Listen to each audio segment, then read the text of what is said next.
Assalamualaikum warahmatullahi wabarakatuh. Waalaikumsalam warahmatullahi wabarakatuh. Alhamdulillah, alhamdulillahillazi hadana lihaza wa ma kunna linahtadiya laula an hadana Allah. Asyhadu an la ilaha illallah wa asyhadu anna Muhammadar Rasulullah. Yang kami hormati Ketua Pengadilan Agama Mentok,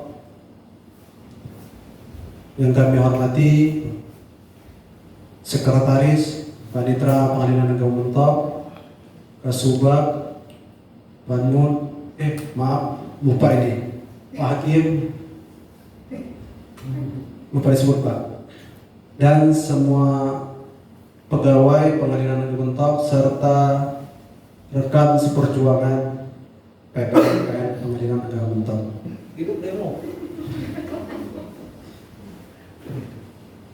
Pertama-tama marilah kita panjatkan puji serta syukur kita kehadiran Allah Subhanahu wa taala yang mana pada siang hari ini kita masih diberi kesehatan dan kesempatan sehingga kita bisa hadir di majelis ilmu kita pada siang hari ini.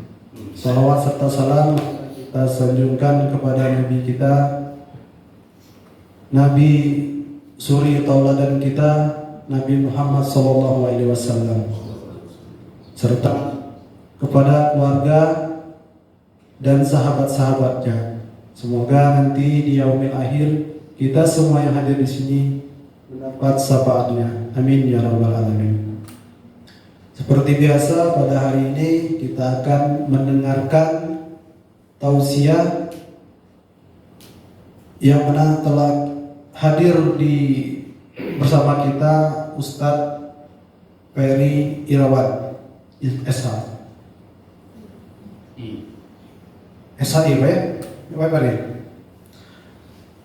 baiklah, untuk itu sebelum kita mendengarkan tausiah, mari kita buka acara ini dengan membaca lafaz basmalah. Bismillahirrahmanirrahim. Baiklah, untuk selanjutnya pada Ustadz Ferry dipersilakan. Jadi dari tadi udah ngumpulin air liur biar gak terlalu kering. Rupa tambah haus gitu. Assalamualaikum warahmatullahi wabarakatuh. Waalaikumsalam warahmatullahi wabarakatuh. Alhamdulillah, baik yang ngasih salam dan yang jawab salam sama-sama lemes. Itu artinya apa? Bahwa alhamdulillah kita hari ini benar-benar puasa. Karena kalau jawabnya agak keras dikit nanti kawan kita Pak curigaan orangnya di sini. Jawab keras dikit pikirnya nggak puasa kan gitu. Sebelumnya saya mau tanya nih, izin Pak Bapak-bapak, Ibu-ibu. Ini kultum mau yang pendek tapi masuk semua atau yang panjang masuk separuh? Nah, jadi saya kemarin terinspirasi dari Pak Ses dan Pak Pan. Kultum ini ya, kultumnya pendek tapi masuk semua. Mau yang itu atau yang panjang tapi masuk separuh? Nah, sekarang kita samakan dulu persepsi ya. Panjang masuk dulu. Yang panjang masuk semua kan? Kalau jawaban itu sebenarnya udah siap, pasti pilihnya itu. Tapi sayang, yang milih itu Pak Ketua. Ibu-ibu seharusnya. Tanya lagi balik. Jadi itu tadi ya. Tapi banyak manfaatnya yang pendek tapi masuk semua. Itu daripada panjang masuk separuh. Kultum. 70 menit. Ya. Oke, kita mulai. Alhamdulillah. Alhamdulillahilladzi ja'ala Ramadhana syahrul siyam wa syahrul Qur'an. Asyhadu an la ilaha illallah wahdahu la syarika lah wa asyhadu anna Muhammadan abduhu wa rasuluh. Allahumma shalli ala sayyidina Muhammad wa ala ali sayyidina Muhammad. Amma ba'd. Qala Allah ta'ala fi kitabihil karim. A'udzu billahi minasy syaithanir rajim. Bismillahirrahmanirrahim. Syahrul Ramadan alladzi unzila fihi al-Qur'an hudan lin-nasi wa bayyinatin minal huda wal furqan. Yang saya hormati Pak Ketua Pengadilan Agama Mentok, Bapak Hermanto SIME Al-Gantengi. Nah, Pak Ketua ini alhamdulillah kita punya Pak Ketua yang ganteng, baik hati, sabar, pengertian. Itu yang kami rasakan selama ini, Pak. Kasih cuti. Nah, kira-kira akur nggak, Pak? Akur kan? Berarti nanti bisa lah kapan-kapan Sungai lihat kira. Yang saya hormati, ya kebetulan Ibu Wakil nggak datang, padahal saya udah siapin jokes untuk Bu Wakil. Siapa Bapak pakai? Yang saya hormati Pak Sekretaris Pengadilan Agama Mentok sebagai pejuang kelaparan bagi kami kawan-kawan di kosannya. Jadi alhamdulillah Pak, selama saya ngekos nih nggak pernah saya merasakan kelaparan Pak di kosan itu, berkat Pak Sekretaris. Mie tinggal 2 udah ditambahnya lagi Pak untuk stok Pak. Jadi saya bersaksi bahwa Pak Sekretaris kita ini orang baik Pak. Sekali lagi. Dalam artian gini, kalau saran saya orang baik bagusnya dipertahankan. Saya yakin Pak, 5 tahun lagi PM Mentok ini jauh lebih maju daripada sekarang kalau sekretarisnya Pak Iwan. Mie semua itu kan. Ya mudah-mudahan kita berdoa sama-sama bahwa Pak Ian betah di sini dan bisa membawa kemajuan bagi Pengadilan Agama Mentok ke depannya. Amin. Amin. Tidak lupa yang saya hormati juga panutanku ini. Langsung ketawa tahu.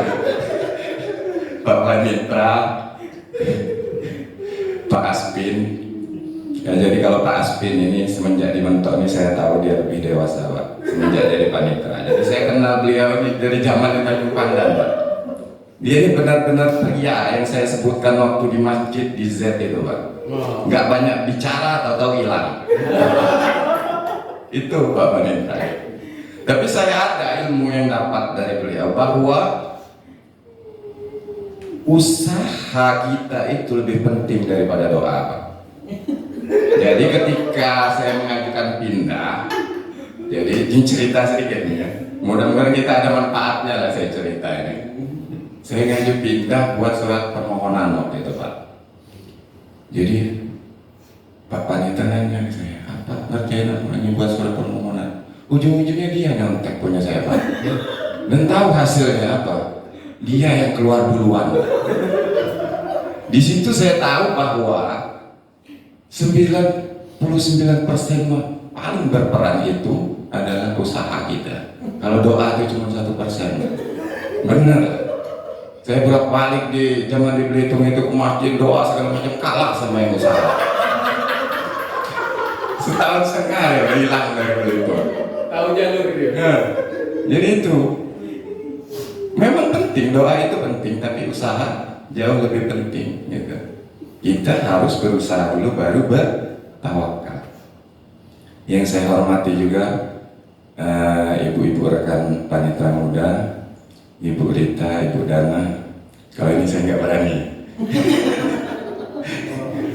nggak berani, karena ibu-ibu tadi.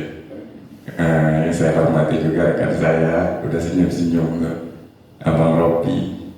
Jadi kalau untuk Abang Ropi ini nasihat saya satu Pak. Jadi orang jangan baik-baik Pak.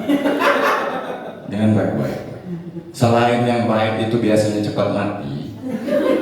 Kedua, kalau kita pengen pindah itu nggak usah lah baik-baik. Pengen cepat pindah itu supaya teman-teman yang di sini doain. Kata untuk apa juga ada orang satu yang mendingan cepat pindah. Insya Allah cepat pindah. Jadi orang jangan baik-baik Pak. Ya, Bang Ropi ya. Yang saya hormati juga Bapak Kasupat yang baru, Bapak Nopar Rahman. Nah, alhamdulillah di sini juga tidak hadir Kasupat satunya, Pak. Ini benar-benar cermin laki-laki yang kita sepakati itu bahwa nggak banyak bicara, tahu-tahu hilang. Nah, itu. Oh, alhamdulillah. Yang satu lagi ini saya lupa, maaf Pak Iman. yang saya hormati Bapak Hakim kita satu-satunya, karena cuma satu nih Mbak, sering lupa ya.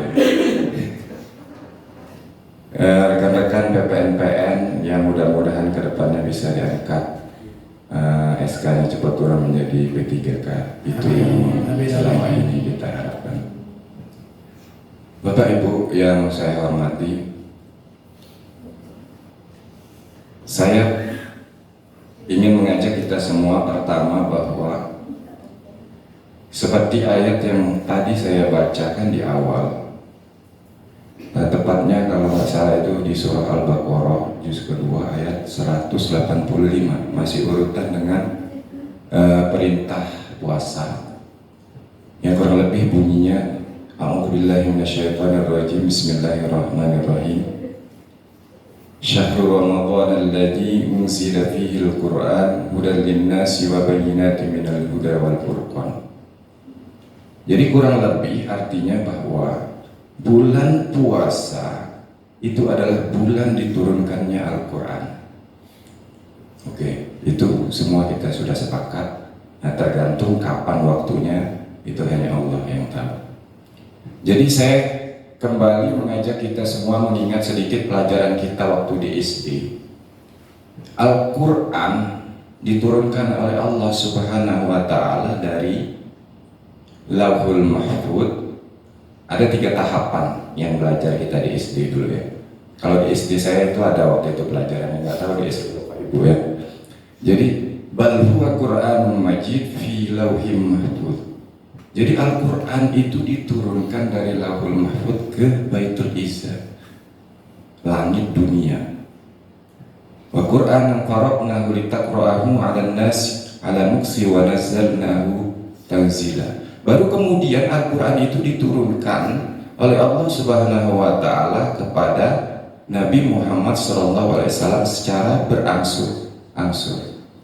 Ya, oke, ini kita sepakat sampai di sini bahwa Al-Quran diturunkan oleh Allah Subhanahu wa Ta'ala dari Baitul Izzah langit dunia kepada Nabi Muhammad itu secara berangsur-angsur sesuai kebutuhan dan kondisi pada saat waktu itu ya, waktu perjuangan Nabi Muhammad berdakwah.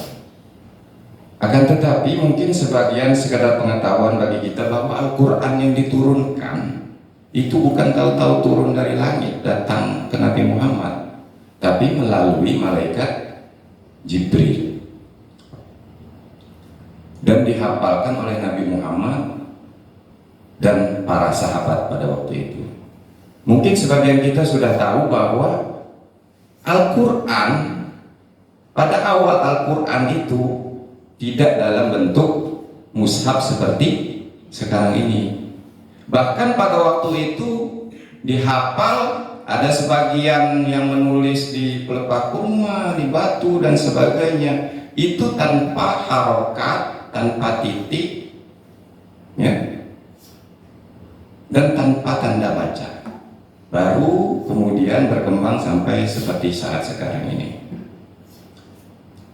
Bapak Ibu yang saya hormati,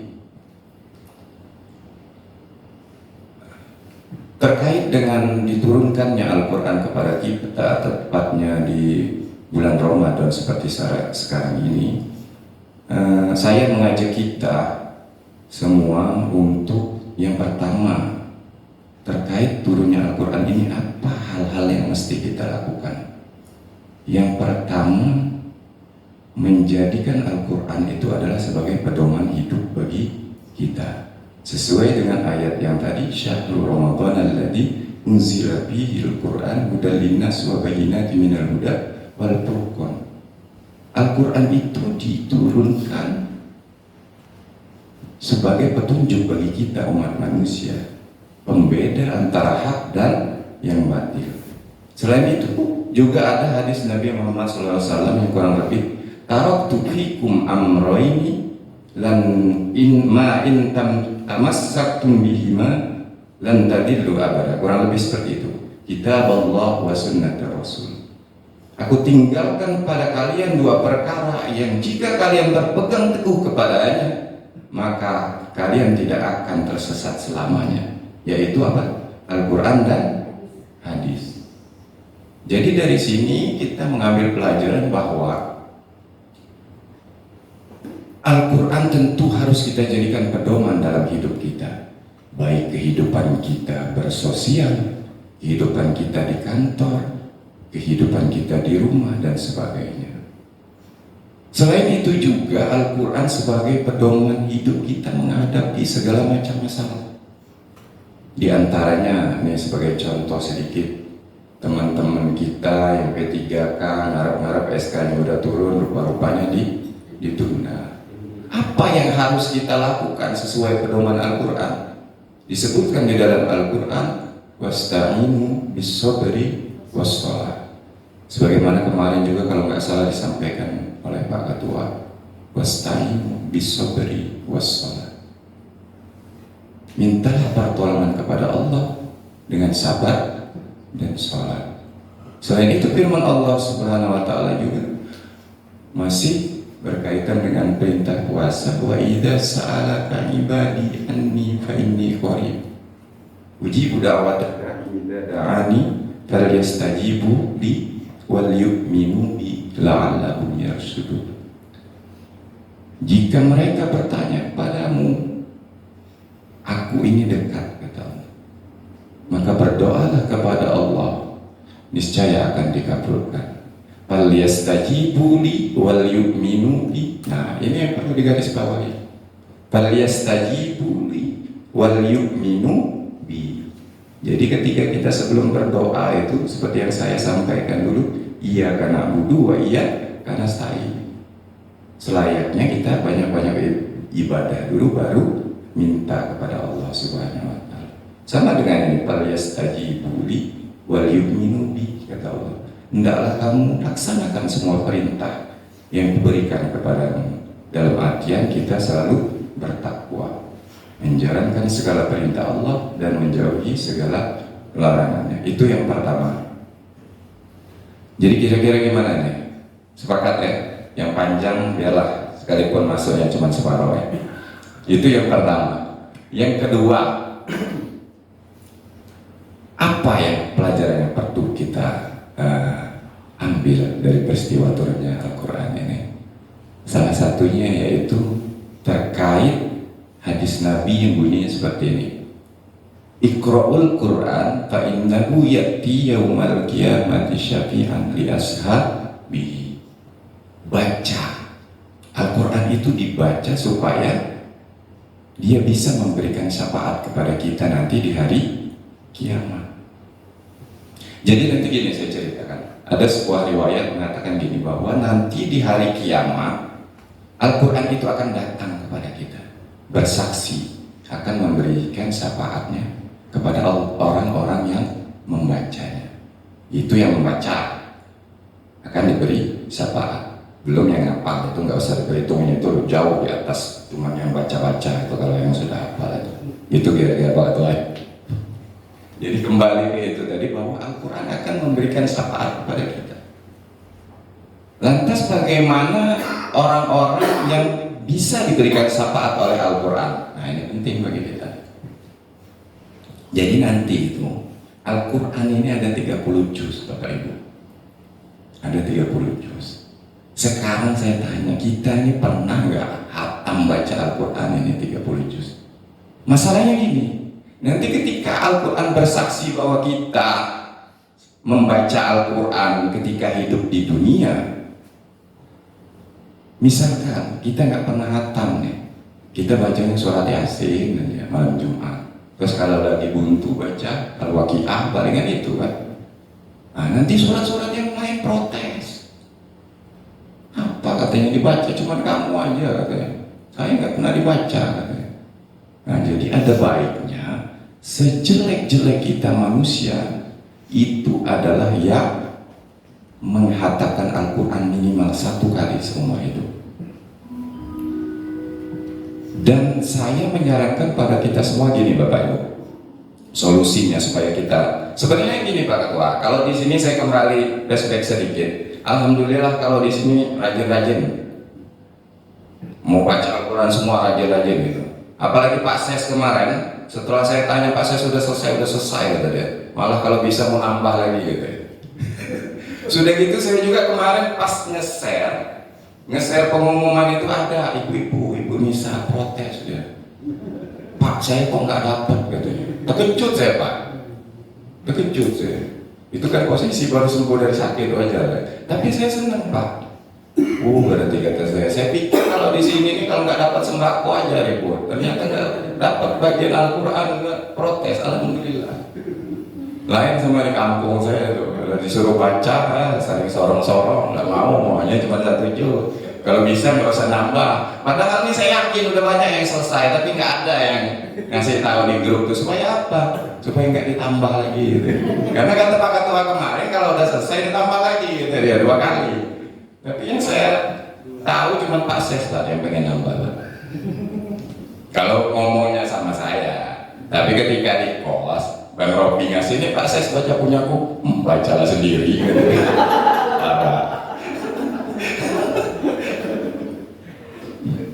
Jadi ini Bapak Ibu kembali ke masalah membaca Al-Quran tadi. Jadi kalau saya alhamdulillah ini Quran saya dari pertama ngapal dulu, makanya udah jelek. Ini bedanya Quran yang sering dibaca sama yang jarang dibaca. Jadi ini dari pertama kali saya mondok, inilah Al-Quran. Kalaupun ada yang nawarin 2 miliar nggak saya kasih, saking saya sayangnya sama Al-Quran. Mudah-mudahan Al-Quran ini yang nanti nolong saya di akhirat. Maksud saya kita semua minimal punya Al-Quran 1 gitu. Taruh gitu kayak saya itu kan di atas printer. Sekalipun nggak dibaca nggak apa-apa, taruh aja dulu. Siapa tahu nanti kita kesambat malaikat kan. Kalau kita ini kan udah sering kesambat setan, tapi kesambat malaikat itu yang jarang kan, kira-kira gitu kan. Jadi kalau tahu kita ngeliat Quran itu terus kesambat malaikat terus kita baca ya. Kan itu. Minimal punya 1 Al-Quran milik kita pribadi. Kalau kita malas beli, ambil di masjid, saya nggak nyuruh gitu. Karena kenapa? Di masjid itu banyak Al-Quran tuh tapi nggak ada yang baca. Perhatian, masjid aku ini diam ambil 1 gitu kan. Kalau malas beli, itu lebih bermanfaat gitu kan. Kira-kira gitu. Kalau malas beli, kalau malas, nah terus apa lagi alasan kita nggak punya Al-Quran gitu? Apa? Sekarang ini Al-Quran kita taruh di HP, udah lagi segala macam ada di sini. Masa lagi kita tega Al-Quran untuk bergabung sama, tahulah sendiri lah. Kira-kira apa di dalam HP gitu. Apalagi di HP Pak Ses itu. Ya itu cuma contoh aja. Udah saya bilang, saya yang bersaksi bahwa Pak Ses itu orang baik. Karena saya ngomong gini aja nggak bakal marah dia Pak. Itu Pak Ses itu lebih. Jadi itu Bapak Ibu saran saya. Yang kedua kita perbanyak membaca Al-Quran. Memang jangan Bapak Ibu saya sendiri ini. Saya sendiri itu males baca Al-Quran kalau nggak dipaksakan. Tapi yakinlah bahwa ketika kita memulai membaca Al-Quran 1 halaman, kita akan lanjut ke halaman kedua dan seterusnya. Itu pengalaman pribadi. Memang mau mulainya itu, bukan kayak ini Pak setan tuh main tarik-tarik kita. Setelah udah nggak usah baca, nonton YouTube aja seru, nonton film kan gitu, buka scroll IG kan, itu kan lebih menarik dari baca Al-Quran. Nah itulah buktinya bahwa Al-Quran ini memang mukjizat. Karena kita berat, hati kita yang kotor ini berat untuk melakukan kebaikan Pak. Karena gitu. Sebagaimana hadis Nabi juga kan, di dalam hati ini ada segumpal daging. Idza salahat salahal jasadu kulluhu wa idza fasadat fasada jasadu kulluhu. Ala wa hiya qalbu, hati. Jadi hati kita semakin kita berbuat kemaksiatan, semakin malas kita untuk melakukan ibadah, diantaranya membaca Al-Quran. Jadi maka dari itu kalau nggak dipaksa dari sekarang, supaya hati kita ini sedikit-sedikit menjadi bersih kembali, mudah menerima kebenaran. Jadi kan kita, bukan Bapak Ibu aja, saya juga gitu. Kalau nggak dipaksa tuh males baca Al-Quran. Beda kalau kita scroll di Shopee apa itu kan live tahan berjam-jam kan gitu. Sama saya juga kadang-kadang nonton film, nonton itu. Nah itulah godaan, mungkin hati kita ini terlalu kotor selama Jadi Bapak Ibu itu tadi, itu yang kedua bahwa Iqra'ul Qur'an ka'innahu ya'ti yaumal qiyamati syafi'an li ashabi. Udah catat belum Pak? Catat ya. Ini yang ketiga yang tidak kalah penting. Sebagaimana hadis Nabi sallallahu alaihi wasallam, khairukum man ta'allama al-Qur'an wa 'allama. Kita sering dengar ini Pak. Jadi kalau kita merujuk hadis ini, bahwa sebaik-baik manusia itu bukan yang kebun sawitnya banyak, ya Bapak, bukan yang anaknya banyak, kayak Pak Ropi, bukan yang banyak mobilnya, apalagi yang banyak istrinya. Tapi sebaik-baik manusia itu adalah khairukum man ta'allama al-Qur'an wa 'allamahu. Sebaik-baik kamu ada yang mau belajar Al-Quran dan mengamalkannya. Kenapa hal ini saya anggap penting? Karena gini, saya banyak nemu nih ya, di kampung saya lah, bukan di sini. Karena tidak punya ilmu tadi, jadi dia imam tetap. Mungkin dia nggak tahu sama saya Pak, jadi dia nggak suka, nggak mau nyuruh saya imam kan. Baca ayat Al-Quran itu ketika salah harokat itu salah arti, ya, itu yang kita tahu. Sebagaimana contoh ini yang kejadian di masjid kami ini. Mudah-mudahan orang yang nonton Bapak itu kesel teman-teman. Kalau ini tayang di YouTube, dia baca gitu. Lau anzalna hadzal Qur'an ala jabalil la ra'aitahu. Itu kan yang benar pendek lah. Dia baca la ra'aitahu. Ini kurasa dia ini baca Al-Qur'annya cuma dari terjemah Pak. Cuma dari terjemah. Karena la yang panjang dengan yang pendek itu berbeda jauh artinya. Kamu tidak akan melihat dengan tentu kamu akan melihat. Kan ini kan bertolak belakang gitu kan. Beda arti, beda panjang pendeknya, beda maknanya. Itu salah satu contoh kalau kita minim pengetahuan itu, ruginya di kita sendiri. Karena kenapa? Ketika bacaan Al-Fatihah kita nggak benar, yang merupakan rukun sholat, inilah tanda-tanda orang yang celaka, sebagaimana disebutkan surah Al-Kafirun. Fawailul lil musallin alladzina hum an sholatihim sahun. Akan celaka orang-orang yang sholat itu, yang sholatnya lalai. Di antaranya seperti ini, keilmuannya kurang dan gak mau belajar. Minimal kalaupun kita nggak harus pintar seperti yang disebutkan di hadis Nabi tadi, minimal kita mau belajar. Tapi saya lebih heran lagi Pak Ketua, kawan-kawan kosannya ini udah ada guru yang mumpuni di situ nggak mau Pak belajar.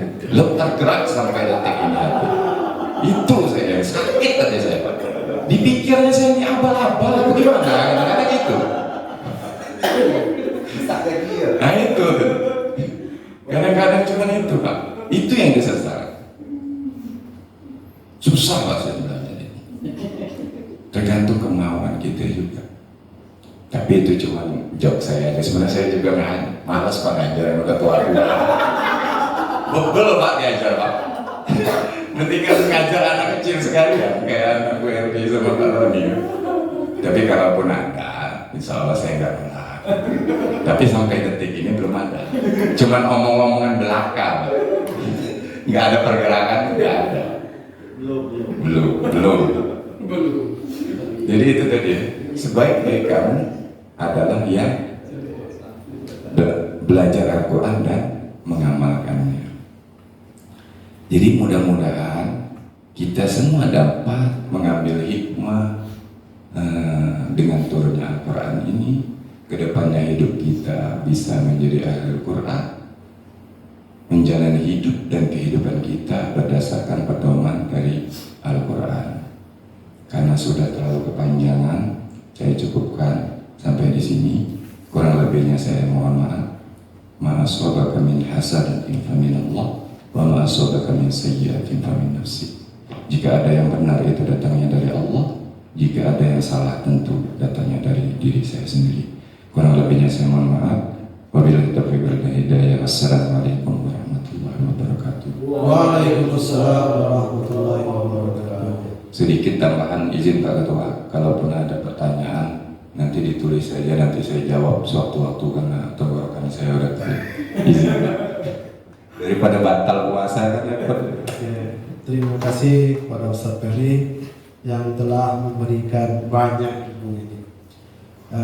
Yaitu salah satunya tadi disebutkan manfaat turunnya Al-Quran. Yang pertama itu menjadi pedoman hidup kita. Yang kedua akan menjadi syafaat untuk kita dengan membacanya. Kemudian yang ketiga untuk dipelajari dan diamalkan. Semoga ilmu ini bermanfaat untuk kita semua. Ferry.